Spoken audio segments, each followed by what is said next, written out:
زما خپل ځینې سوچ دې ته ډېر ځي چې دا مخکې خو به ژوند تېرو په قبر کې د برزخ ژوند خو چې دا اولنۍ شپه به دې قبر کې څنګه او چې کله تا په دې قبر کې کښېږدي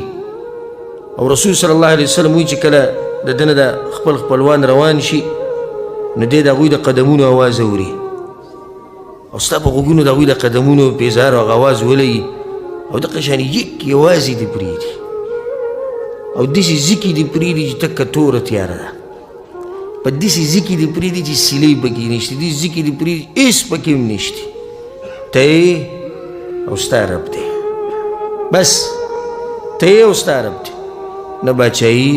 نه ښځې نه بچي ته د ښځو دپاره چې لګیا دي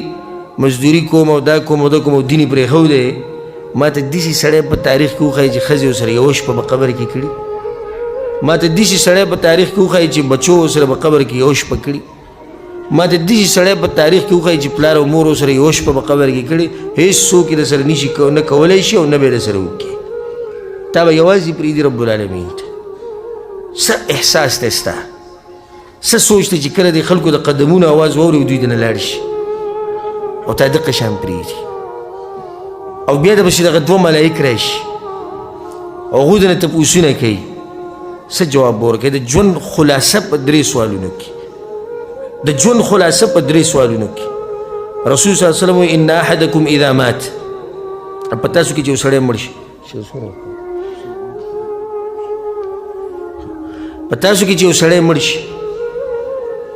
نو رسول صلی الله علیه وسلم وایي چې عرض عليه مقعده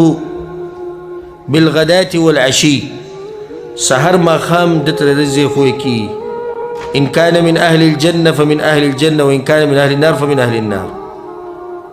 که جنتي سحر ماښام ورته الله د جنت ته کړکۍ دي چې کوله وکړي وایي دا دې ځای دی ځي بوله خو چې راپاسي او د جهنمي ته ځای ښوی کېږي وایي دا دې ځای دی ځي بوله خو صرف دومره دی چې راپاسي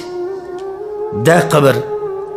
سبحان الله په دې کې چې انسان کېږي دا قبر راتنګېږي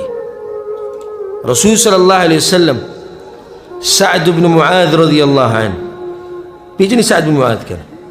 دا سعد بن معاذ ردن د غزوه احزاب غزوه خندق د خندق هغه جنګ کې لګېدلی زخمي شوی و وینه ترې ډېره تلې وه او بیا د رسول په جومات کې وفات شو خیمه لګېدلې و رسول صم دغه ځای کېدله خیمه لګېدلې چې خدمت یې کوو ملګري ورته نږدې خواله ځي راځي د شپې مړ شو سهار له ملګرو رامنډې والې رسول صم ته ور وټکوي یا رسول الله وی سعد مړ دی رسول صم ما ته پته نه مړ دی وایي تا ته څنګه پته ولګېد الله عرش رقېدلی او کله د هغه نه ساه وته دا انسان چې د چا د مرګ سره عرش رقېدلی او په جنازه کې رسول صم وایي چې 80,000 ملایکو کله چې دی د بقي په دې مقبره کې خښ کړی شو دا اوس چې په مدینه کې ده نو رسول الله صلی الله الله اکبر صحابه کرام ډېر مینو په رسول الله او به دا قصې نه کولې چې زما مولا جدا او ستا جدا او زما دین جدا او ستا جدا ولې او څنګه او چونکې چنانچې هغه به دا قصې نه کولې خو چې پیغمبر څه کوي دغه به یې کوله چې رسول الله الله اکبر صحابه کرام الله اکبر بیا رسول الله الله اکبر هغه بیا وی الله اکبر رسول صلی بیا وی الله اکبر هغه بیا وی الله اکبر وی د مدینې د مقبرې وخوځېده په دې اواز باندې صحابه کرام وی رسول الله تاسو تکبیر وی یو تکبیر مو وی تاسو په ورور باندې قبر راتنګ شوی وی سعد بن معاذ رضی الله عنه وی په دې باندې قبر راتنګ شوی نو ما وی دعاګانې غوښتې او الله ته مې منتونه کول او زارۍ مې کولې چې الله سبحانه وتعالی دې د دې نه بچ کړي نو یا قبر ورته پراخه شو دغه شان رسول صلی په دغه ټینګ کې دا خبره وکړه لو نجا احد من ضمة القبر لنجا منها سعد ابن معاذ وی که چېرته د قبر د دې تنګېدو نه څوک بچ کېدی که نه سعد بن معاذ رحمت بچ شوی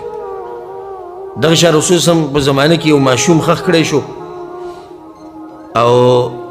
چې کله به خاورې واچولې رسول صلی تکبیر وي صحابه کرامو یا رسول الله ولې ماشوم باندې قبر راتنګ شوی او که څوک دې بچ کېدی